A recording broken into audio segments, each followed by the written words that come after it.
Iglesia celebra hoy la memoria obligatoria de San Antonio de Padua, el santo que tuvo en brazos al niño Jesús. Cada 13 de junio, la Iglesia Católica celebra la fiesta de uno de los santos más queridos y venerados en el mundo, San Antonio de Padua. La devoción y el afecto de tantos a lo largo de los siglos lo han convertido, en cierto sentido, en omnipresente, ya que su nombre suele aparecer allí donde hay una iglesia, una parroquia, una escuela. Los fieles lo consideran muy milagroso, piden su intercesión en las más diversas ocasiones, siempre que un objeto valioso se ha extraviado, cuando se busca pareja para casarse, o más recientemente si alguien padece de enfermedad celíaca. San Antonio de Padua, conocido también como San Antonio de Lisboa por el lugar donde nació, perteneció a una familia de origen noble. Su nombre secular fue Fernando Martín de Bulloes e Taveira Acevedo y vio la luz del mundo en Portugal en 1195. De niño fue consagrado a la Santísima Virgen. En su adolescencia temprana estuvo rodeado de frivolidades que supo bien rechazar después, ayudado por la gracia de Dios. La consecuente experiencia de libertad iría forjando una sincera amistad con el Señor que duraría toda la vida. Como los buenos amigos se tratan con frecuencia, el futuro Antonio no perdía oportunidad para ponerse de rodillas frente al Santísimo Sacramento. A través de la oración entendió muy bien que solo Dios fortalece. Aprendida la lección, a los 15 años ingresó a los canónigos regulares de San Agustín, aunque 10 años más tarde ingresaría a los frailes menores franciscanos. Fernando fue admitido en la orden franciscana a inicio de 1221. Entonces cambiaría su nombre por el de Antonio. Pronto, el noble fraile participaría en Asís, Italia, en el capítulo general de la orden y más adelante sería enviado a predicar por pueblos y ciudades. Era tal su elocuencia que el Papa Gregorio IX, 1227 al 1241, lo llamó el Arca del Testamento. Su trato afable caló en el corazón de la gente, que buscaba estar cerca de él y que en más de una oportunidad le arrancó pedazos de su hábito. Por esa razón, se le tuvo que asignar un grupo de hermanos para protegerlo. Antonio predicó en plazas y mercados. Sus sermones transformaron muchos corazones. Era frecuente ver a los conversos caer de rodillas a sus pies, agradecidos por haber encontrado con el amor y el perdón de Dios. Fray Antonio se trasladó a Padua, donde ya había trabajado anteriormente. Allí denunció y combatió los vicios sociales de la usura y la frivolidad. También dio ejemplo de lucidez y sabiduría. Antonio era un hombre estudioso y de gran capacidad intelectual. A pesar de su juventud, exhibía una madurez poco común en la fe. En síntesis, un hombre de oración y acción, y por su intercesión se obraron muchos milagros. Uno de los más conocidos se dio cuando un hombre retó a Fray Antonio a probar que Jesús estaba en la Eucaristía. Para ello, con ánimo de mofa, dejó sin comer 3 días a su mula. Luego la llevó frente al templo y le mostró pasto fresco para comer, esperando que el animal le haga un desaire a Dios y se precipite sobre el alimento. Para su desconcierto y el de los que estaban presentes, la mula no comió.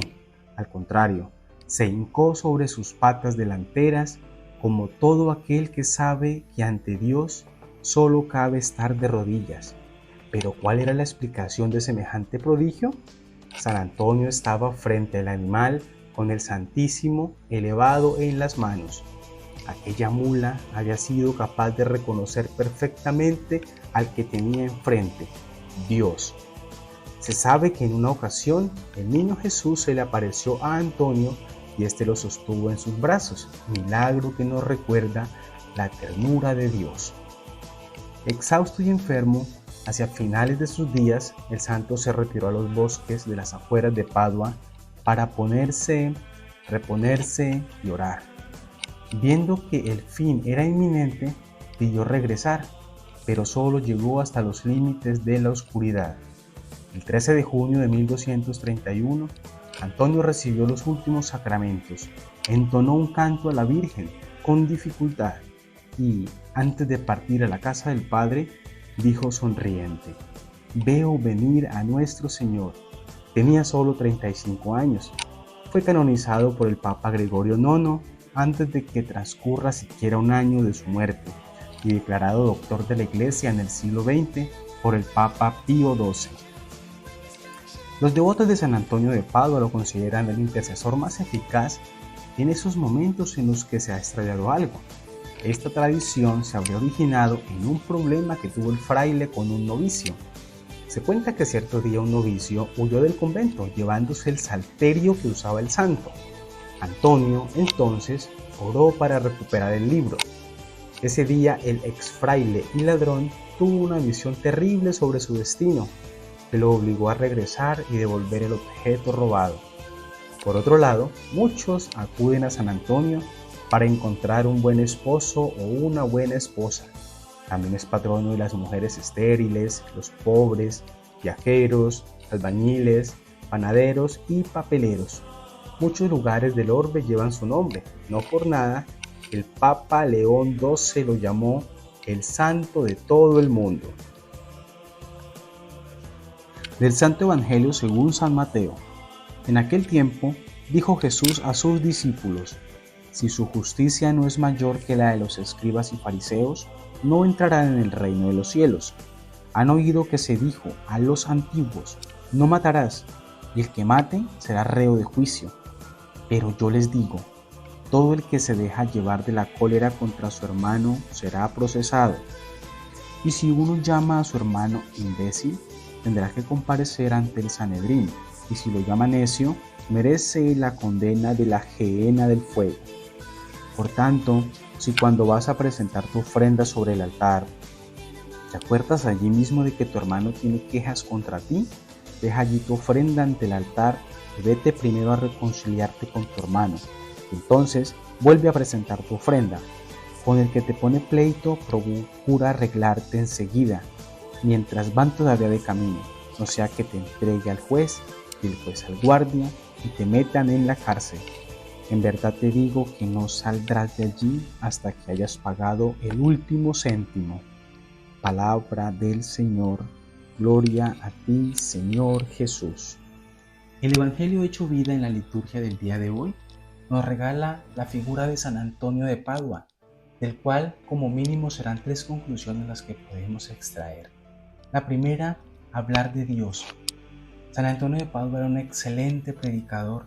De sus muchos sermones logró convertir muchos pecadores, de manera especialísima aquellos que estaban alejados de Dios durante muchísimo tiempo, aquellos que practicaban la cantidad de vicios que en su momento denunciaba San Antonio. Y a través de la dulce y profunda palabra de San Antonio, logró que muchos hombres volvieran a Dios. La segunda conclusión es la ternura de Dios.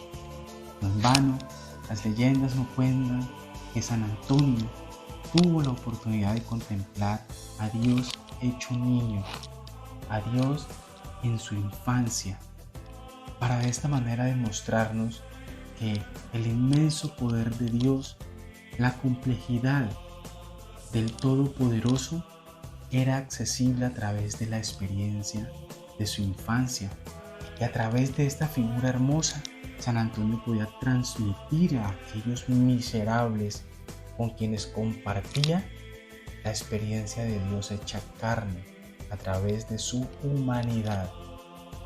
Finalmente, la tercera conclusión es el intercesor de lo imposible. San Antonio, pese a su corta edad, muere a los 35 años, se convierte en un gran aliado de todos aquellos que creemos en él y que le pedimos que interceda para que nos conceda un favor. Ya sabemos que es patrono de muchas cosas. Hoy los invito para que nuestras necesidades las coloquemos ante el buen San Antonio, para que si es el bienestar de nuestra alma, la logremos obtener. Terminamos orando las palabras de San Agustín: Señor, dame lo que me pides y pídeme lo que quieras.